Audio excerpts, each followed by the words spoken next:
गांव था शांति से भरा, लेकिन वहां एक युवा था जो हर रोज खुद से लड़ता था। नाम था सबल।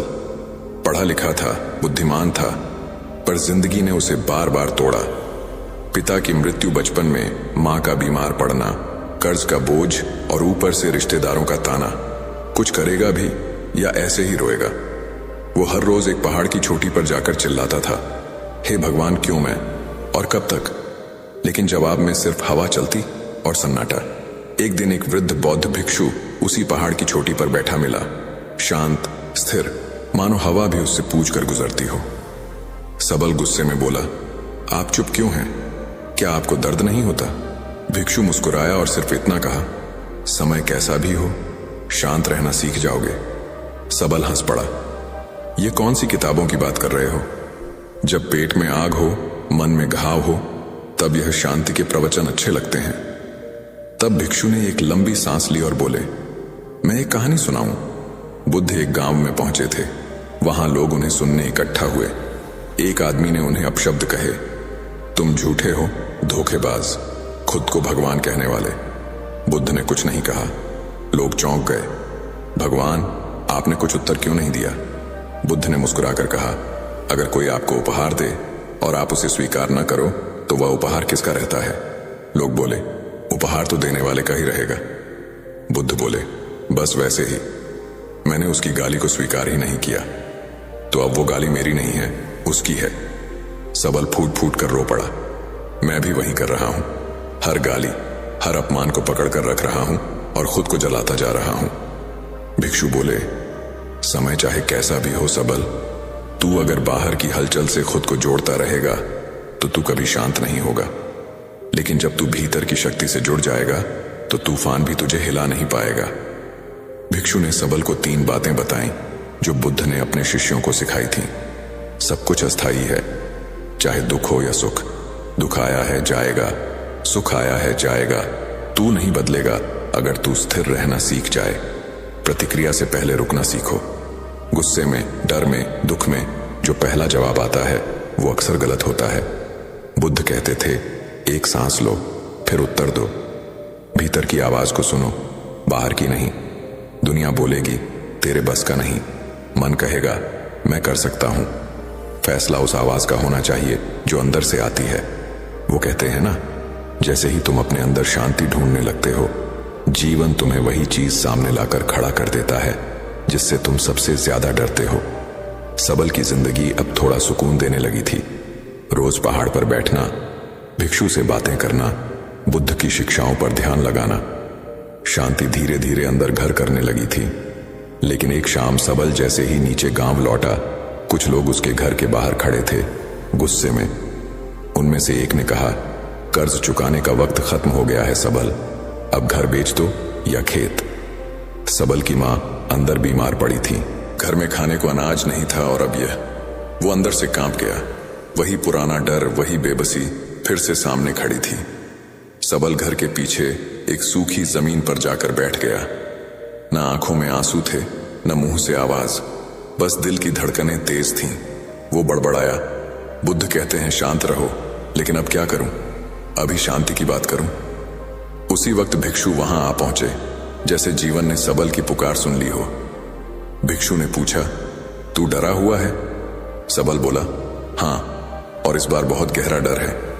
अब की बार सिर्फ जिंदगी नहीं, मां की सांसें भी दांव पर हैं। भिक्षु कुछ देर चुप रहे, फिर बोले, यही तो असली परीक्षा है सबल। तू जिन चीजों को खोने से डरता है वह तुझे बांध कर रखती है। भिक्षु ने एक और घटना सुनाई।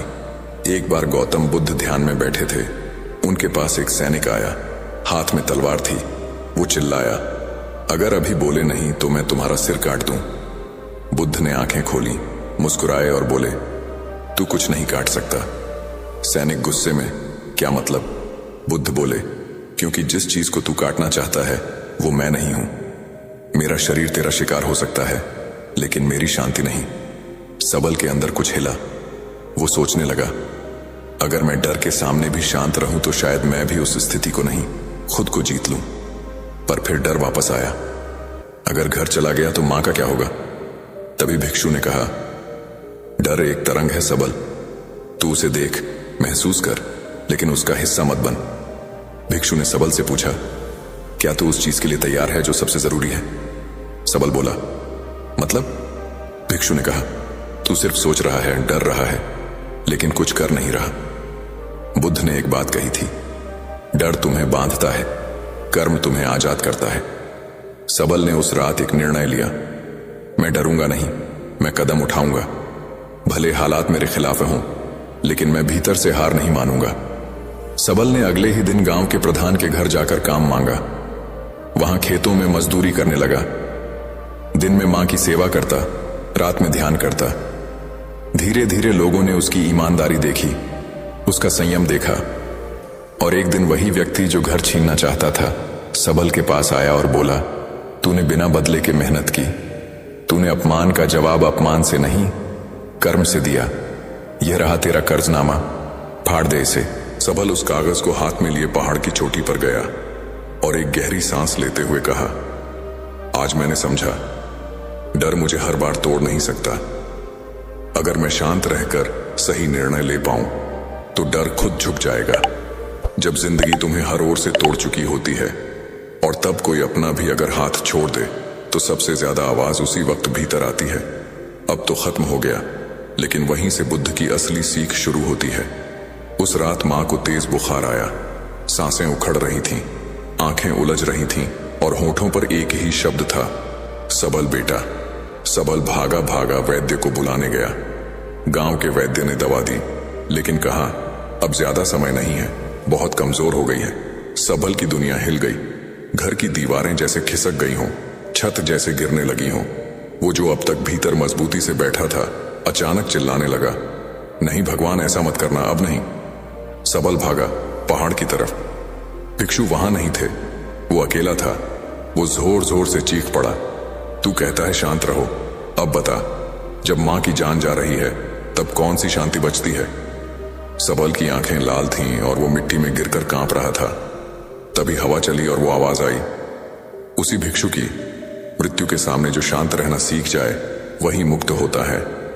भिक्षु ने दूर से आते हुए कहा, क्या तूने किस गौतमी की कहानी सुनी है? सबल चुप था। भिक्षु बोले कि गौतमी का बेटा मर गया था। वो रोती हुई बुद्ध के पास पहुंची, मुझे मेरा बेटा लौटा दो।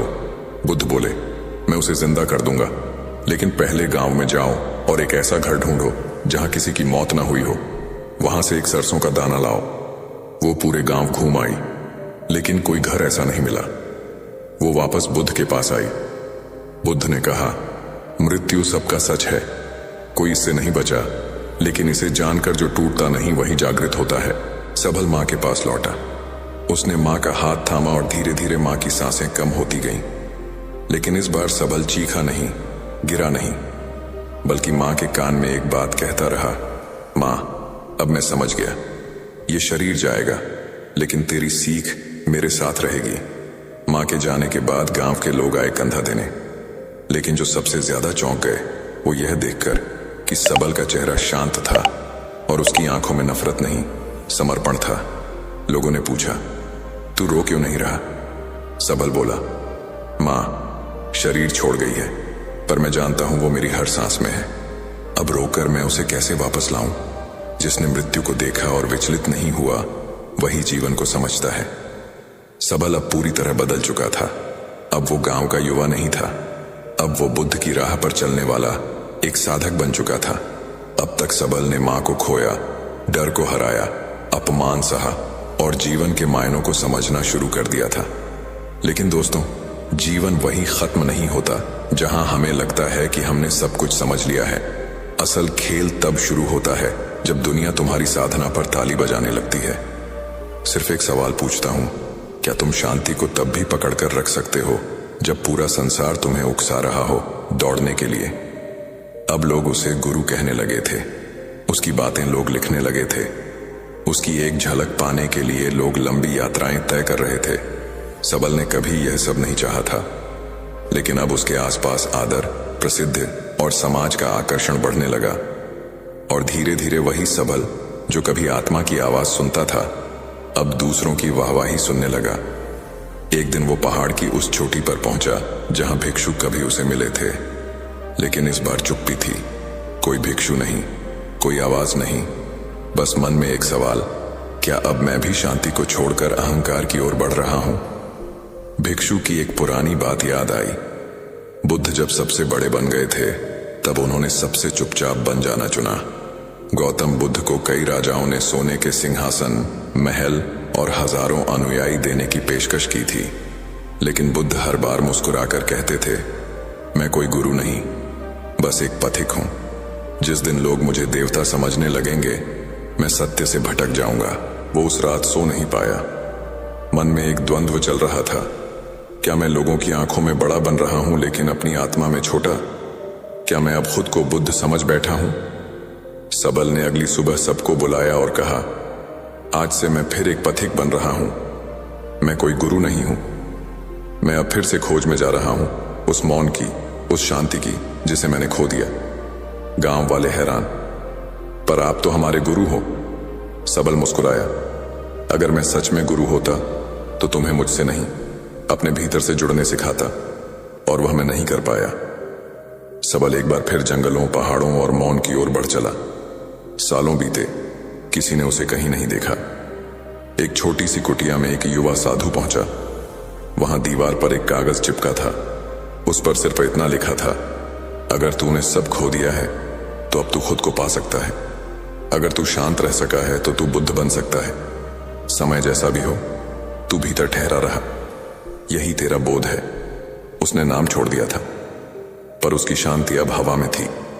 उसकी साधना अब कहानी बन चुकी थी और उसकी चुप्पी अब शिक्षा बन गई थी।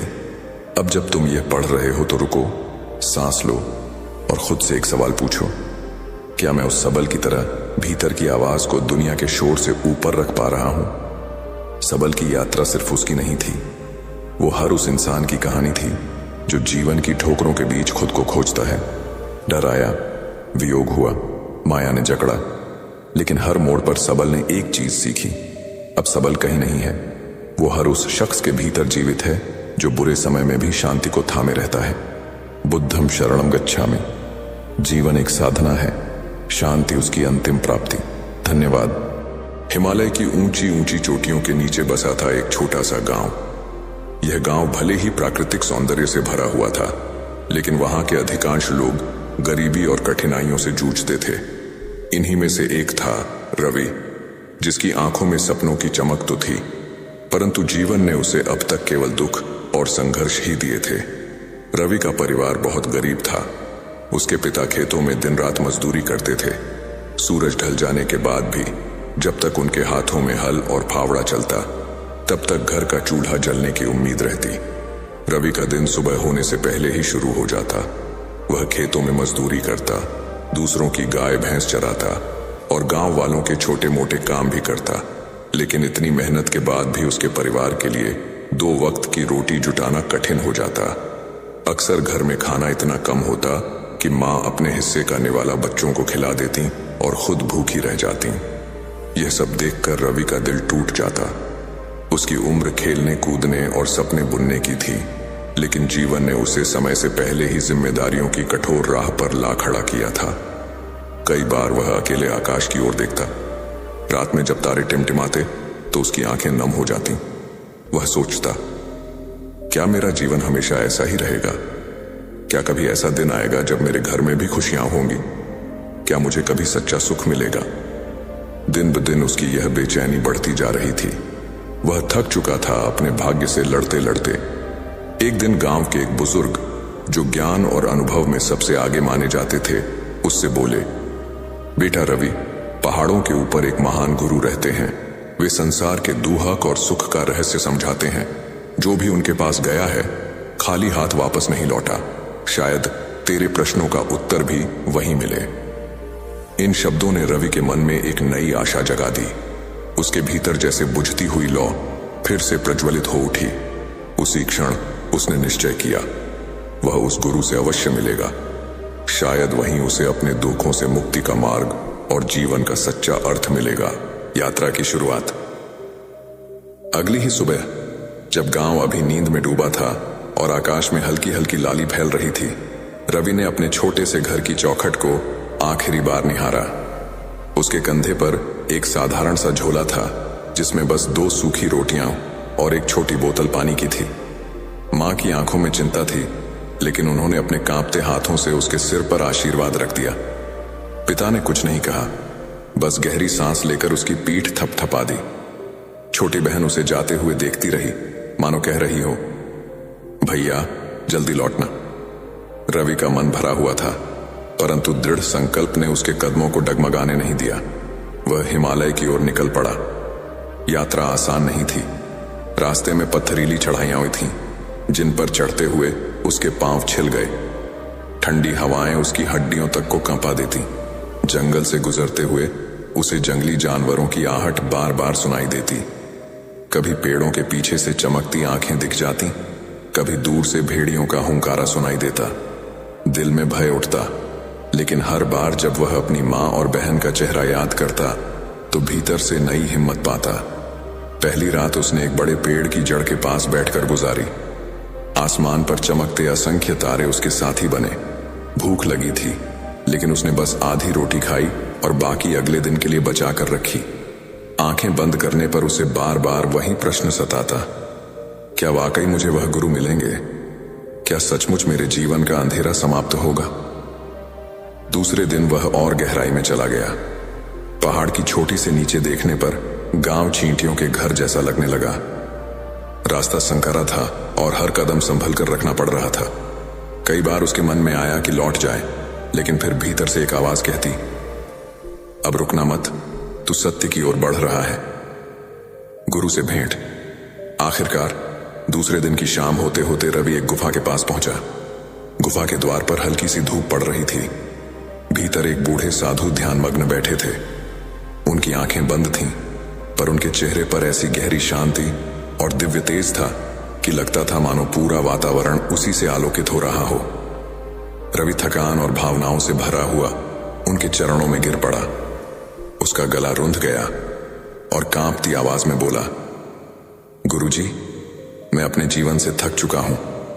गरीबी, दुख और जिम्मेदारियों का बोझ मुझे तोड़ चुका है।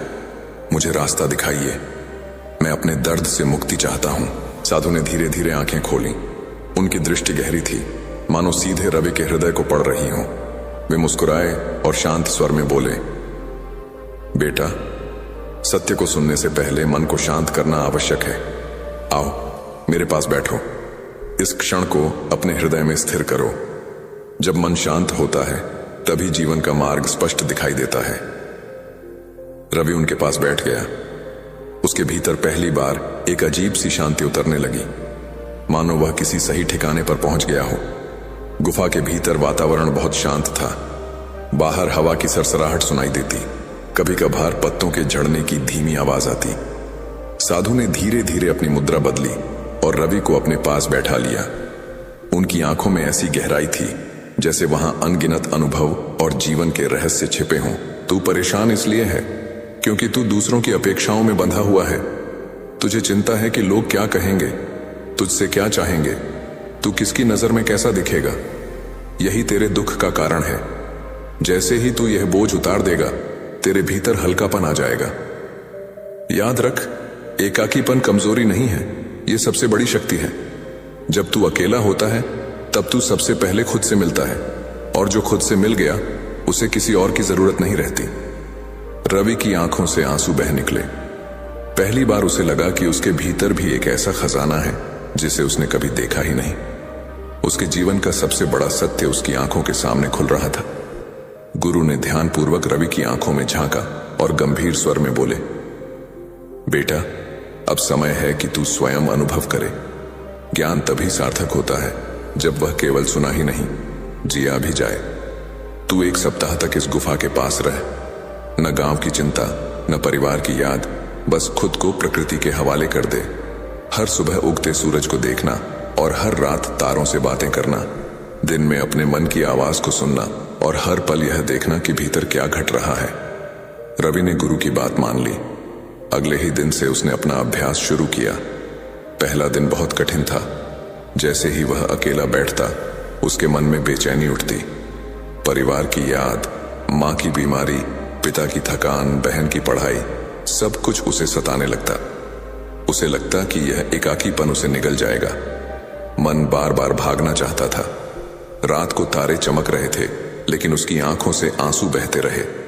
दूसरे दिन भी वही हुआ, परंतु इस बार उसने भागने की बजाय खुद को थोड़ी देर के लिए शांत रहने को कहा। उसने सुना कि पंछियों की आवाज कितनी मधुर है, हवा के बहने की ध्वनि कितनी सुकून देने वाली है।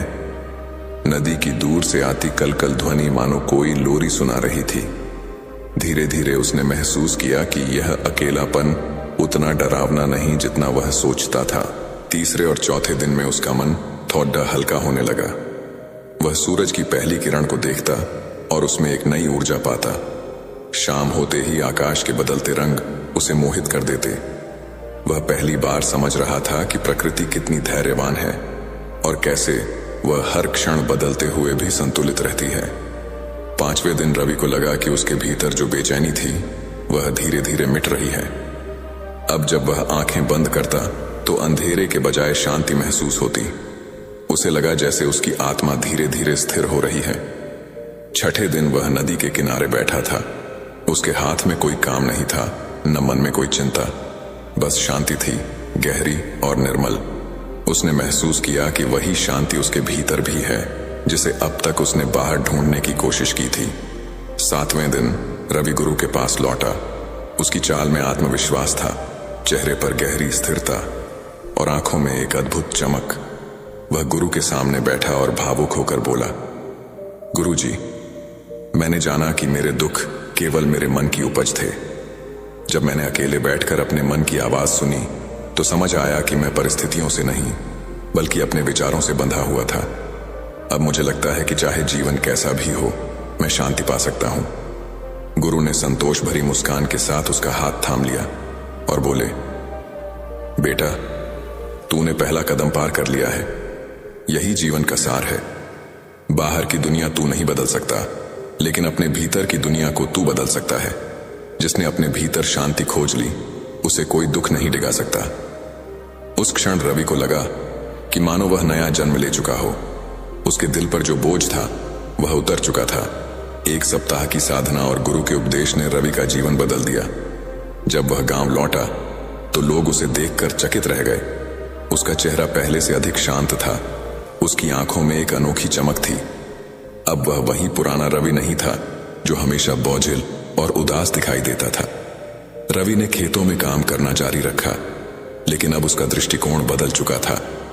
पहले वह केवल पेट भरने के लिए मेहनत करता था, अब वही मेहनत उसके लिए साधना बन गई। सुबह की ठंडी हवा, खेतों की हरियाली और मिट्टी की सुगंध उसे आनंद देने लगी।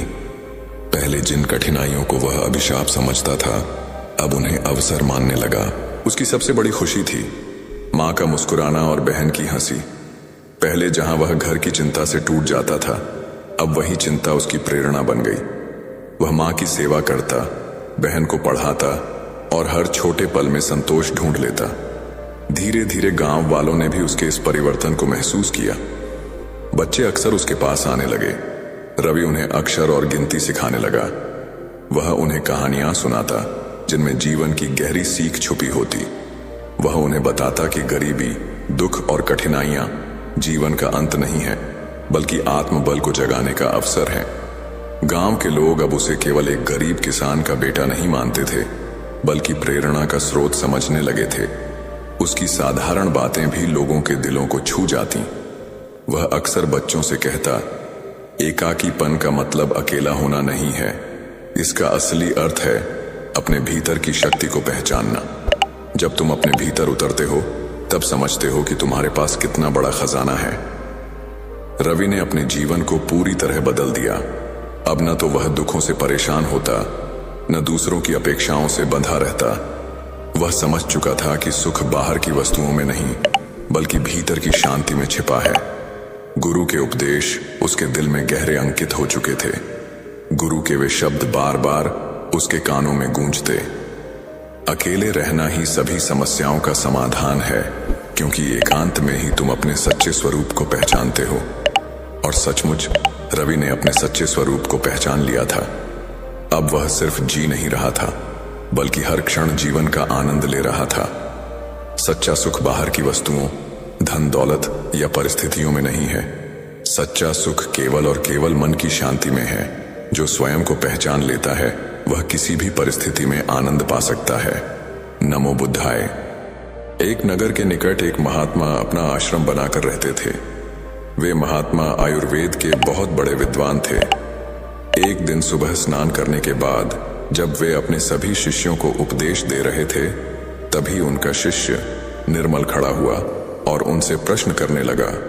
निर्मल ने कहा, गुरुदेव, मेरे मन में आज एक सवाल उठ रहा है, कृपया मेरे सवाल का उत्तर दीजिए।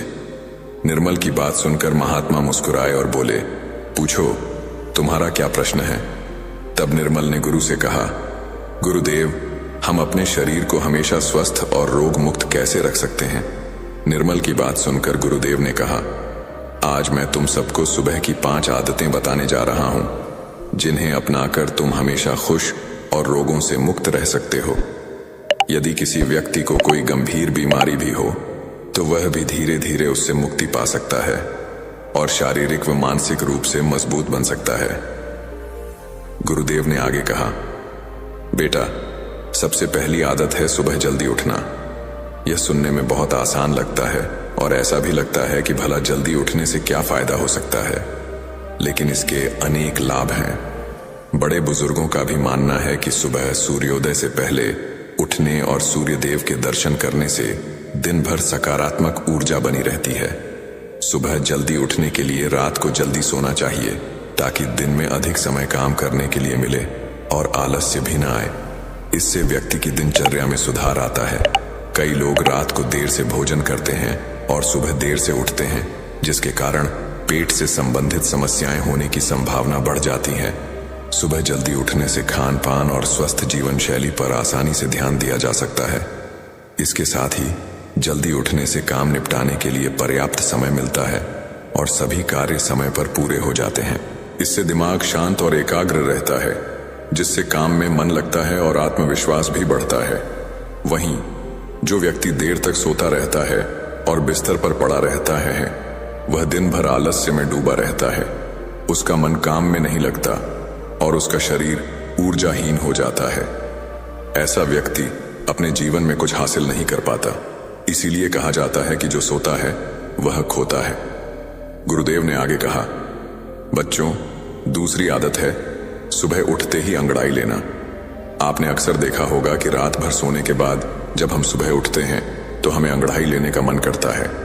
केवल इंसान ही नहीं, जानवर भी अंगड़ाई लेते हैं। यह शरीर का प्राकृतिक तरीका है रक्त संचार को बढ़ाने का। जब शरीर में रक्त संचार बढ़ता है तो रक्त में अधिक पोषक तत्व प्रवाहित होते हैं, जिससे शरीर के प्रत्येक अंग को लाभ होता है। अंगड़ाई लेने के और भी कई फायदे हैं। सुबह उठते ही आलस्य और नींद की स्थिति में हमारी आंखें ठीक से नहीं खुलती, लेकिन आयुर्वेद के अनुसार अंगड़ाई लेने से दिमाग को यह संदेश मिलता है कि अब जागने का समय हो गया है। यदि आपको सुबह जल्दी उठने में परेशानी होती है तो रोज सुबह अंगड़ाई लेना शुरू करें। अंगड़ाई लेने से आलस्य दूर होता है और उठना आसान हो जाता है। इसके अलावा अंगड़ाई लेने से जोड़ों में चिकनाई बढ़ती है, जिससे उनकी लचीलापन बढ़ता है। अंगड़ाई लेने से तुरंत ऊर्जा मिलती है। आपने महसूस किया होगा कि जब हम लगातार कोई काम करते हैं, जैसे ऑफिस का काम, सिलाई, पढ़ाई या अन्य कार्य, तो हमें आलस्य आने लगता है। लेकिन जब हम अंगड़ाई लेते हैं तो शरीर में अचानक ऊर्जा का संचार होता है और आलस्य भाग जाता है। आजकल कम उम्र में ही लोगों को हृदयाघात हो रहा है। कई बार मेहनत करते समय हृदय पर अचानक दबाव पड़ता है, जिससे यह खतरा बढ़ता है। अंगड़ाई व्यायाम का एक हिस्सा है जो शरीर को धीरे धीरे सक्रिय करता है। रात भर आराम के बाद शरीर में रक्त संचार धीमा रहता है और अचानक उठने से हृदय पर जोर पड़ता है।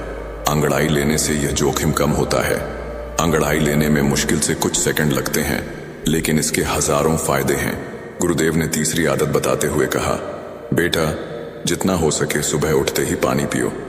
आयुर्वेद के अनुसार 6 से 7 घंटे सोने के बाद शरीर में पानी की कमी हो जाती है। सुबह उठते ही जब हम मूत्र त्याग करते हैं तो उसका रंग गहरा पीला और अम्लीय होता है। इस समय दिमाग, त्वचा और शरीर के प्रत्येक अंग को पानी की आवश्यकता होती है। लेकिन हम क्या करते हैं? पानी की जगह चाय या कॉफी पीते हैं। बच्चों, चाय और कॉफी दोनों ही शरीर से पानी निकालते हैं और हानिकारक हैं। सुबह चाय पीने से पेट में अम्लता बढ़ती है, जिससे गैस और एसिडिटी की समस्या होती है। वहीं सुबह पानी पीने से मेटाबॉलिज्म बढ़ता है, जिससे कैलोरी जल्दी जलती है और मोटापा नहीं होता। मोटापे से ग्रस्त लोगों का वजन भी कम हो सकता है। पानी पीने से पाचन तंत्र सक्रिय होता है, भोजन अच्छे से पचता है और पेट साफ रहता है। इससे शरीर की गंदगी बाहर निकलती है, त्वचा में प्राकृतिक चमक आती है और बाल स्वस्थ रहते हैं। सुबह पानी पीने से याददाश्त तेज होती है, एकाग्रता बढ़ती है और मन प्रसन्न रहता है। गुनगुना पानी पीना सबसे अच्छा होता है, क्योंकि यह पाचन तंत्र को आराम देता है और जल्दी अवशोषित होता है। आप रात को तांबे के बर्तन में पानी भर कर रखें और सुबह उसे पी लें। इसे गर्म करके या सादे रूप में भी पी सकते हैं। पानी में नींबू, पुदीना, अदरक या जीरा मिलाने की जरूरत नहीं है। जितना हो सके 1 से 4 गिलास पानी पिएं। यदि कब्ज की समस्या हो तो मलासन उकड़ू बैठकर पानी पीने से यह दबाव बनाकर विषाक्त पदार्थों को बाहर निकालता है। गुरुदेव ने चौथी आदत बताते हुए कहा, बेटा, अपने दिमाग को स्वस्थ और शांत रखने के लिए सुबह योग और व्यायाम करना चाहिए। अशांत मन किसी भी बीमारी से ज्यादा खतरनाक होता है। योग में आप सूर्य नमस्कार कर सकते हैं। यह एक संपूर्ण योग अभ्यास है जो पूरे शरीर और मस्तिष्क के लिए अत्यंत लाभकारी है। सूर्य नमस्कार में 12 आसन होते हैं, जिनमें 6 आसनों को दोहराया जाता है। इसे सूर्य की किरणों के सामने स्वच्छ और हवादार वातावरण में करना चाहिए। पहला आसन है प्रणाम आसन। सीधे खड़े होकर दोनों हाथों को कंधों के समानांतर उठाएं, हथेलियों को ऊपर की ओर ले जाएं, फिर उन्हें नमस्कार की मुद्रा में लाएं। दूसरा आसन है हस्त उत्तानासन। गहरी सांस लेते हुए दोनों हाथों को ऊपर ले जाएं और कमर, भुजाओं व गर्दन को पीछे झुकाएं। तीसरा आसन है हस्तपादासन। आगे झुकते हुए सांस छोड़ें, हाथों को कानों से लगाते हुए नीचे ले जाएं और जमीन को स्पर्श करें। घुटनों को सीधा रखें। चौथा आसन है अश्व संचालन आसन। हथेलियों को जमीन पर रखें, सांस लेते हुए दाहिना पैर पीछे ले जाएं और गर्दन ऊपर उठाएं। पांचवा आसन है अधोमुख स्वानासन। सांस छोड़ते हुए बायां पैर पीछे ले जाएं, दोनों एड़ियों को मिलाएं और ठोड़ी को कंठ से लगाएं। छठा आसन है अष्टांग नमस्कार। शरीर को जमीन के समानांतर रखें, घुटने, छाती और ठोड़ी जमीन से लगाएं। सातवां आसन है भुजंगासन। सांस लेते हुए छाती को आगे खींचें, गर्दन को पीछे ले जाएं। आठवां आसन अधोमुख स्वानासन 5वें आसन जैसा है। 9वां आसन अश्व संचालन आसन चौथे जैसा है। 10वां आसन हस्तपादासन तीसरे जैसा है। 11वां आसन हस्त उत्तानासन दूसरे जैसा है। 12वां आसन प्रणाम आसन पहला जैसा है। सूर्य नमस्कार के नियमित अभ्यास से शरीर की अतिरिक्त चर्बी कम होती है, मानसिक तनाव दूर होता है और मांसपेशियां, पाचन तंत्र, गुर्दे, फेफड़े व रीढ़ की हड्डी मजबूत होती है। यदि सूर्य नमस्कार न कर सकें तो दौड़ना, साइकिल चलाना जैसे कार्डियो व्यायाम करें। गुरुदेव ने 5वीं आदत बताते हुए कहा, सुबह उठते ही अपनी आंखों पर ठंडे पानी के छींटे मारें। आजकल लोग दिन के 10 से 12 घंटे मोबाइल या लैपटॉप पर बिताते हैं, जिससे आंखों की नमी खत्म होती है, काले घेरे पड़ते हैं और जलन होती है। सुबह आंखों पर पानी के छींटे मारने से ये समस्याएं दूर होती हैं। छींटे मारते समय मुंह में पानी भर लें, इससे आंखें अच्छे से खुलती हैं और आंखों की गंदगी मुंह में जाने की बजाय बाहर निकलती है। इसके बाद नाक साफ करें। ठंडा या सादा पानी ही इस्तेमाल करें, गर्म पानी नहीं। 10 से 20 बार छींटे मारने से आंखों की रोशनी बढ़ती है, जलन खत्म होती है और संक्रमण से बचाव होता है। गुरुदेव ने 6ठी आदत बताते हुए कहा, सुबह त्रिफला माउथ वॉश करें। त्रिफला में जीवाणुरोधी गुण होते हैं जो मुंह के बैक्टीरिया को नष्ट करते हैं, मसूड़ों की सूजन और दर्द कम करते हैं और दुर्गंध दूर करते हैं।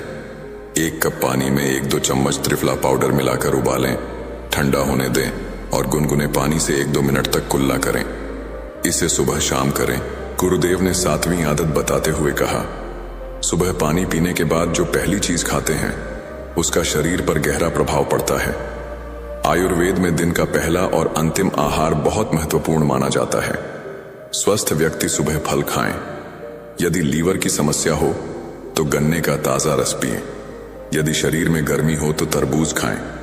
पेट की चर्बी कम करने के लिए अश्वगंधा के पत्तों का रस पिएं। कैल्शियम की कमी हो तो दही में 1/4 चम्मच चूना मिलाकर खाएं। बाल झड़ने की समस्या हो तो 5-6 करी पत्ते चबाएं।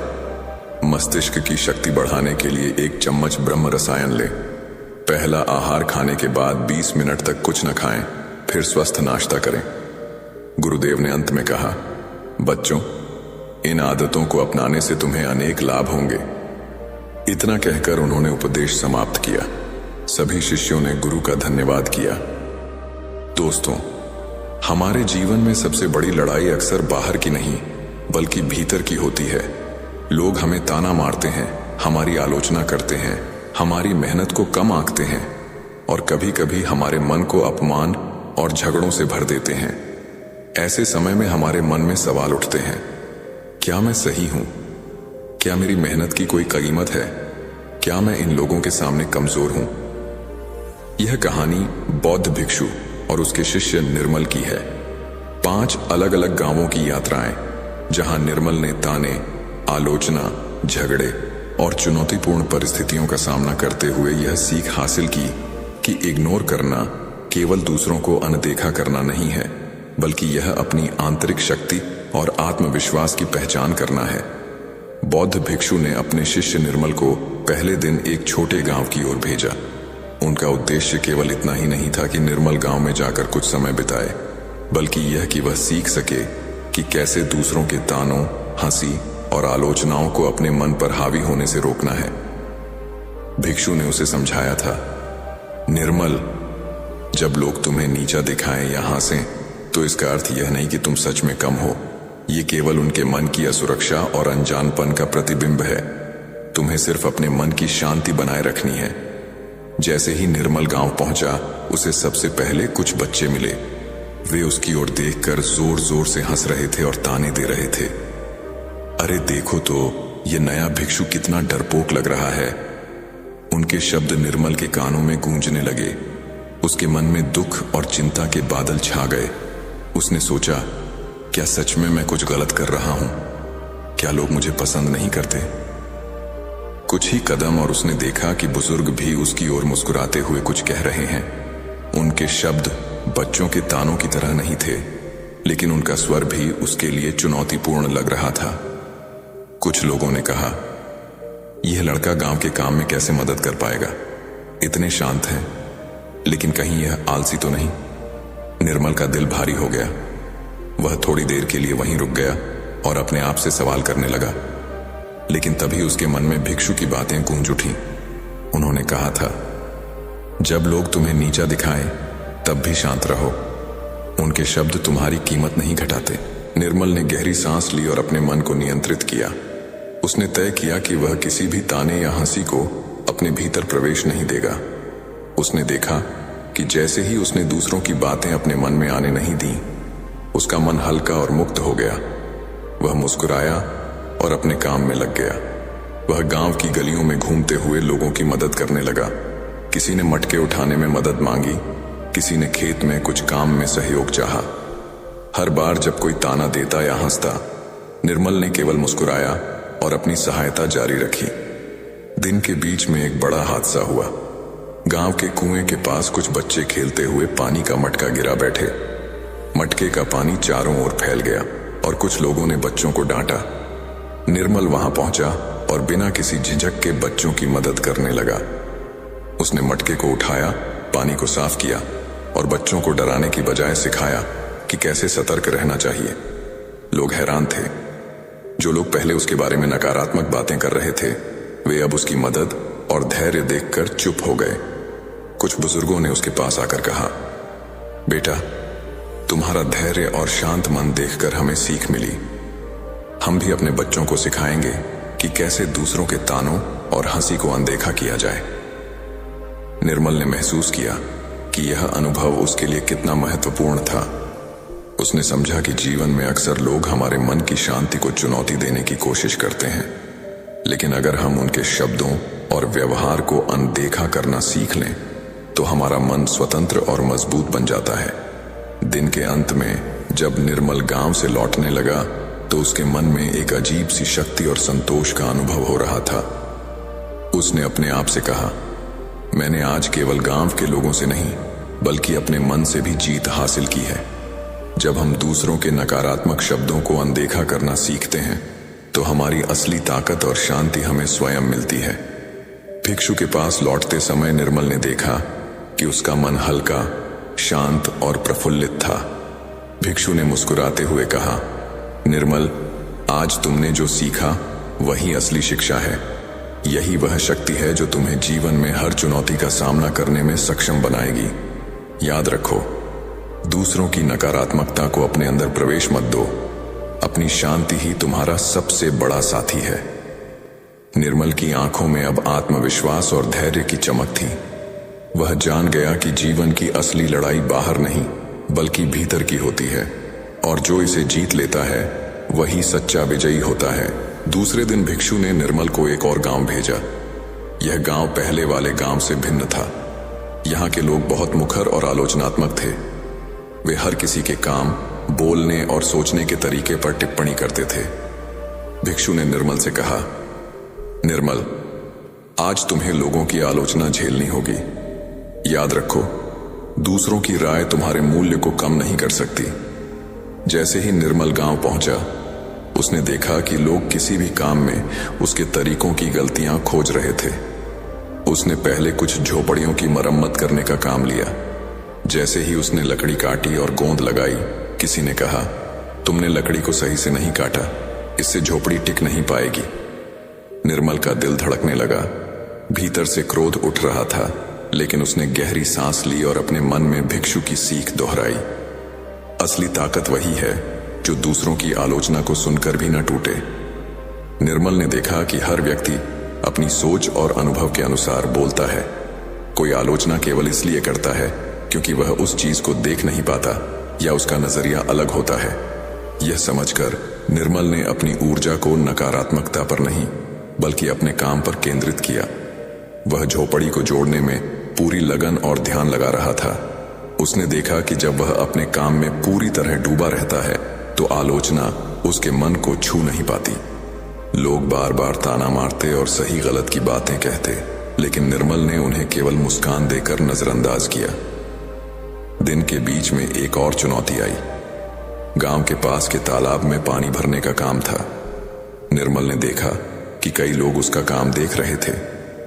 जैसे ही उसने पानी भरने के लिए बाल्टी उठाई, एक बुजुर्ग बोला, तुम बहुत धीरे कर रहे हो, इससे पानी तो जल्दी भर जाएगा ही नहीं। कुछ और लोग हंसते हुए कहने लगे, शायद यह लड़का मेहनत नहीं करना जानता। निर्मल का मन फिर भी क्रोध से भरने लगा, लेकिन उसने अपने मन को शांत किया। उसने अपने भीतर कहा, जो लोग मेरी मेहनत और ईमानदारी नहीं समझते, उनकी बातों में मुझे अपने मूल्य को खोजने की जरूरत नहीं। मेरी ताकत मेरे काम और मेरी शांति में है। निर्मल ने हर बाल्टी पानी में डाली, हर मिट्टी का ढेर उठाया और हर काम को अपनी पूरी मेहनत और निष्ठा के साथ पूरा किया। धीरे धीरे गांव के लोग उसकी ईमानदारी और धैर्य को देखने लगे। कुछ बच्चे भी पास आकर कहने लगे, देखो यह लड़का कितना मेहनती है। बुजुर्ग भी उसकी मदद करने लगे और उसकी प्रशंसा करने लगे। दिन के अंत में निर्मल ने महसूस किया कि आलोचना केवल लोगों की सोच का प्रतिबिंब होती है। ये हमारी शक्ति को कम नहीं कर सकती जब तक हम उसे अपने भीतर प्रवेश न दें। वह समझ गया कि असली सफलता और संतोष बाहर की सराहना या आलोचना में नहीं, बल्कि अपने मन की शांति और अपने कार्य में पूर्णता में है। भिक्षु के पास लौटते समय निर्मल ने सोचा, आज मैंने केवल लोगों की आलोचना को सहा ही नहीं, बल्कि उसे अपनी ताकत में बदलना भी सीख लिया। जो व्यक्ति अपने लक्ष्य और मन की शांति को महत्व देता है, वह किसी भी आलोचना से नहीं झुकता। भिक्षु ने उसे देखकर मुस्कुराते हुए कहा, निर्मल, आज तुमने जो समझा वही असली शिक्षा है। आलोचना को स्वीकार करना और उसे अपने भीतर प्रवेश न देने की कला ही सच्ची ताकत है। याद रखो, कभी भी कोई शब्द तुम्हारे आत्मसम्मान या शांति को नहीं छू सकता। निर्मल की आंखों में अब आत्मविश्वास की चमक और मानसिक शक्ति का अनुभव था। वह जान गया कि जीवन में सबसे बड़ी सीख केवल दूसरों से नहीं, बल्कि अपने मन से जीतने में है। और आज उसने यह जीत हासिल कर ली थी। तीसरे दिन भिक्षु ने निर्मल को एक गांव भेजा जो अपने कठोर और जिद्दी लोगों के लिए जाना जाता था। यहां लोग दूसरों की बात को आसानी से नहीं मानते थे और हर काम में विरोध करते थे। भिक्षु ने निर्मल से कहा, आज तुम्हें विरोध और असहमति का सामना करना होगा। याद रखना, असली धैर्य वही है जो विरोध के बावजूद भी न टूटे। जैसे ही निर्मल गांव पहुंचा, उसने देखा कि गांव वाले एक बड़ा तालाब खुदाई का काम कर रहे थे। निर्मल ने मदद करने का मन बनाया और पास जाकर हाथ लगाना शुरू किया। कुछ ही देर में एक वृद्ध ने चिल्लाते हुए कहा, तुम यहां क्यों आए हो? तुम हमारे काम में बाधा डाल रहे हो। कुछ और लोग भी उसे देखकर ताने मारने लगे, तुम्हारा तरीका गलत है, यह काम पहले से ही ठीक चल रहा था, तुम क्यों हस्तक्षेप कर रहे हो? निर्मल के मन में फिर भी हलचल हुई। पहले उसे अंदर से गुस्सा आया, लेकिन उसने गहरी सांस ली और अपने भीतर भिक्षु की सीख को याद किया। जब विरोध आए तब भी शांत रहो, दूसरों की असहमति तुम्हारे मन को प्रभावित नहीं कर सकती। निर्मल ने विरोध को अपनी ऊर्जा में बदल दिया। उसने न केवल शांत मन से काम जारी रखा, बल्कि गांव वालों के सुझाव भी सुने और देखा कि कुछ बातों में सुधार की गुंजाइश थी। उसने विनम्रता और धैर्य से कार्य किया। जैसे जैसे समय बीतता गया, लोग उसकी ईमानदारी और मेहनत को महसूस करने लगे। दिन के बीच में एक और चुनौती आई। गांव में एक पुल बनाना था और वहां कई लोग अपने पुराने तरीकों पर अड़े हुए थे। निर्मल ने सुझाव दिया कि कुछ नई तकनीक अपनाई जाए ताकि काम जल्दी और सुरक्षित हो सके। कुछ लोग गुस्से में आ गए, तुम क्या जानते हो? तुम कौन होते हो कि हमारे काम के तरीके बदलो? निर्मल ने धैर्य बनाए रखा। उसने न केवल अपनी बात रखी, बल्कि दिखाया कि उसका तरीका सुरक्षित और आसान है। धीरे धीरे विरोध करने वाले भी उसे देखकर प्रभावित हुए और निर्मल के मार्गदर्शन में काम करने लगे। दिन के अंत में निर्मल ने महसूस किया कि विरोध केवल हमारी सोच और विश्वास की परीक्षा है। जब हम अपने मन की शांति बनाए रखते हैं और काम में पूर्णता दिखाते हैं, तो विरोध भी हमारी ताकत नहीं छीन सकता, बल्कि विरोध हमें और अधिक सशक्त और समझदार बनाता है। भिक्षु के पास लौटते समय निर्मल ने सोचा, आज मैंने केवल विरोध झेला ही नहीं, बल्कि उसे अवसर में बदलना भी सीख लिया। जीवन में असली विजय वही है जो भीतर की शक्ति से आती है, न कि बाहर की स्वीकृति से। भिक्षु ने मुस्कुराते हुए कहा, निर्मल, आज तुमने धैर्य और साहस की सबसे बड़ी परीक्षा पास की। याद रखो, विरोध को देखकर मन की शांति न खोना ही असली जीत है। जो व्यक्ति विरोध में भी अपने काम और नैतिकता पर अडिग रहता है, वही सच्चा विजयी होता है। निर्मल की आंखों में अब एक नई चमक थी, समझदारी, धैर्य और आत्मविश्वास की। उसने जाना कि जीवन की असली लड़ाई बाहर नहीं, बल्कि भीतर की होती है, और आज उसने इस लड़ाई में भी जीत हासिल कर ली।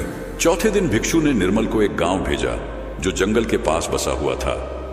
यहां की स्थिति और लोगों की मानसिकता पहले 3 गांवों से बिल्कुल अलग थी।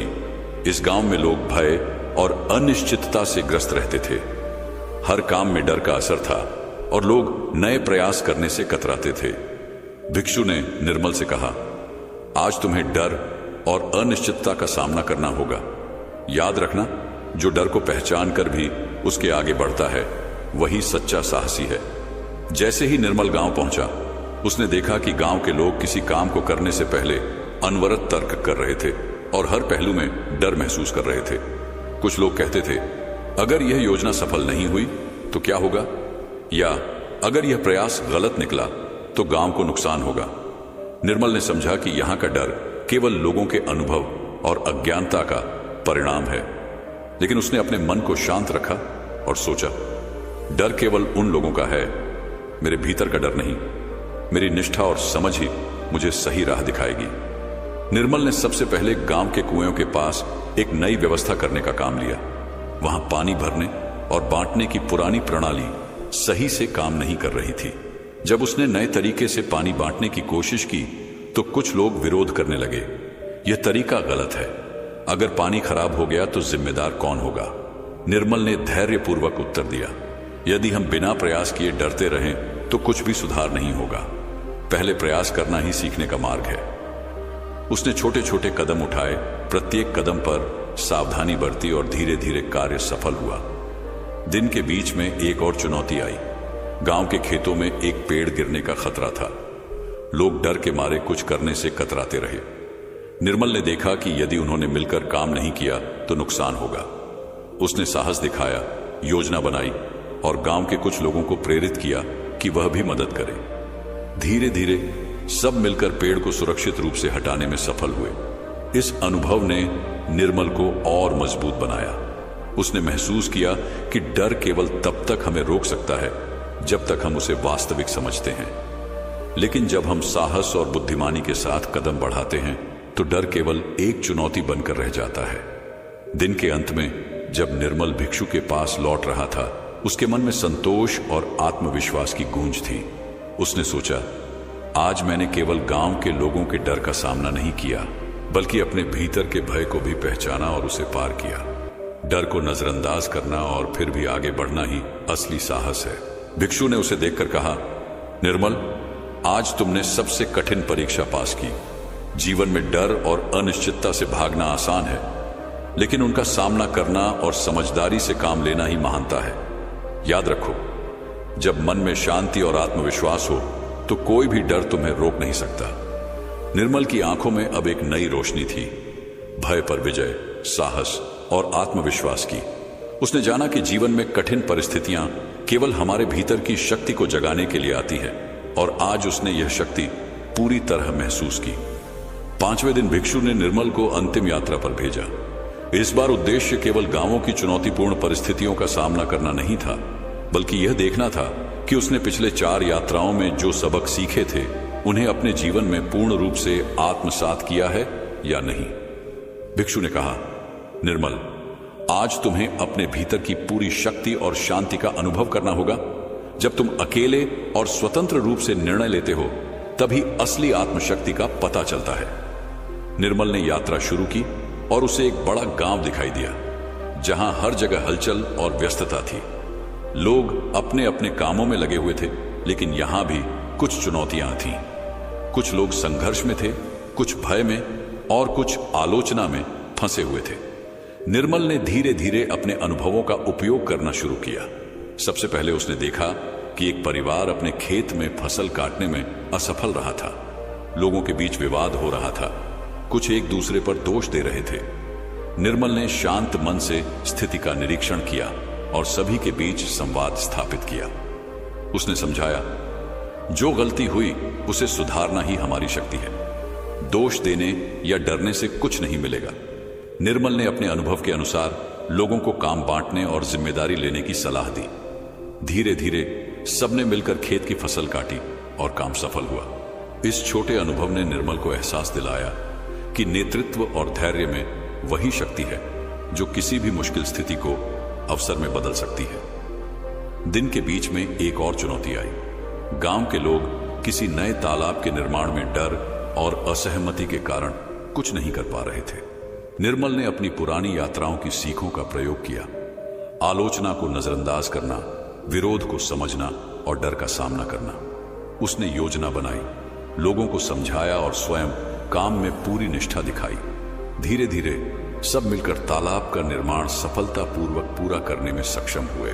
निर्मल ने महसूस किया कि अब वह केवल दूसरों की प्रतिक्रियाओं से प्रभावित नहीं हो रहा था।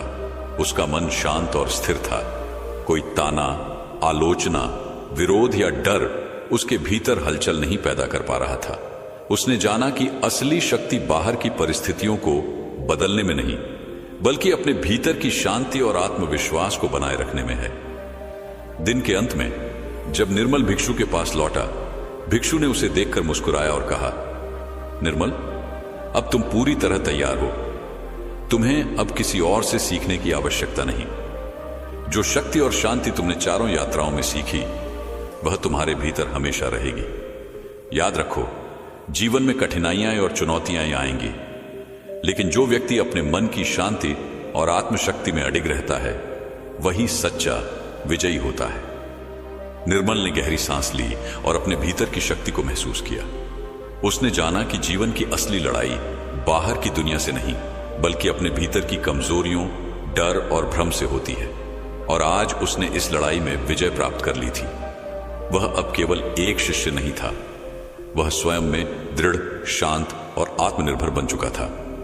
चारों यात्राओं का अनुभव, विरोध, आलोचना, ताने और डर, सभी ने उसे यह सिखाया कि जीवन की सबसे बड़ी जीत आत्मशक्ति और शांति में है।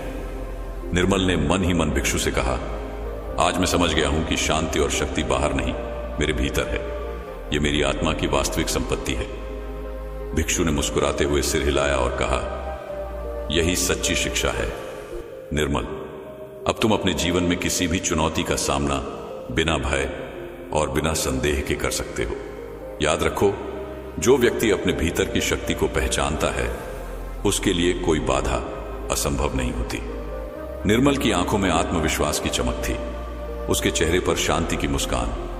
उसने जाना कि जीवन में कठिनाइयां केवल हमारी शक्ति को पहचानने और बढ़ाने के लिए आती है, और अब वह तैयार था जीवन की हर परीक्षा और चुनौती का सामना करने के लिए।